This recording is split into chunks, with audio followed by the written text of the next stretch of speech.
Ever wondered what would happen if the entire world decided to team up and invade the United States? It sounds like something straight out of a blockbuster movie, but let's break down why this Hollywood scenario would be nearly impossible in reality. It's not just about military strength. It's a fascinating puzzle of geography, logistics, and sheer scale. First off, let's talk about geography. The U.S. is a continental fortress. It's bordered by two massive oceans, the Atlantic and the Pacific. To even attempt an invasion, a combined global force would need to launch the largest and most complex amphibious and airborne operation in human history, dwarfing D-Day by an unimaginable margin.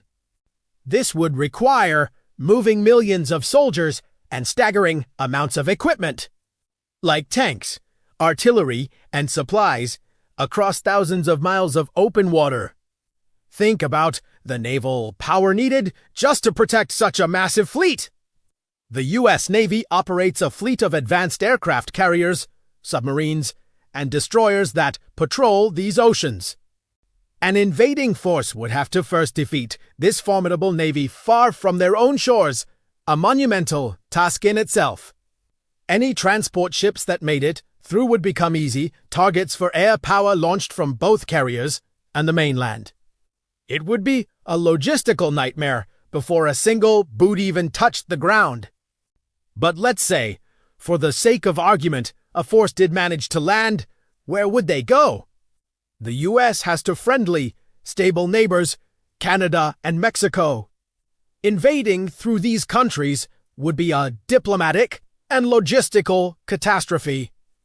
The sheer size of the land borders and the difficult terrain, from the dense forests and mountains in the north to the deserts in the south, would make it incredibly difficult to sustain a large-scale invasion. There are very few ideal entry points, and those that exist would be heavily defended. Once on American soil, the real challenge begins. The United States is huge, the third largest country in the world. Invaders would face a bewildering variety of environments, from scorching deserts and towering mountain ranges to dense forests and sprawling urban jungles. Supplying an army across these vast distances would be a Herculean effort. Every mile they advance, their supply lines would stretch thinner and become more vulnerable to attack. And who would they be fighting? Not just the U.S. military. A core part of American identity is the Second Amendment. The country has a deeply ingrained gun culture, with a civilian population that is one of the most well-armed in the world. While not an organized army, an occupying force would face relentless resistance from millions of citizens fighting on their home turf, familiar with every road, hill, and hiding spot. This kind of widespread insurgency would make it impossible to control territory effectively. Then there's the economic and industrial power.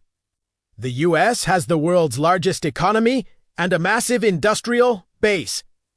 In a total war scenario, the country could pivot its entire economy to war production, churning out planes, tanks, and weapons at a rate no other nation could match.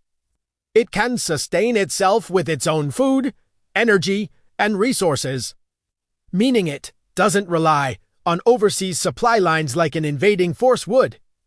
So, when you combine the geographic isolation provided by two oceans, the logistical nightmare of crossing them, the lack of viable entry points, the sheer size and difficult terrain of the country, a well-armed civilian population, and an unparalleled industrial capacity, the idea of a successful invasion becomes less of a strategy and more of a fantasy. It's a fascinating thought experiment that really highlights the unique strategic position the United States holds in the world. Thanks for watching. If you found this interesting, don't forget to hit that like button and subscribe for more content. See you in the next one.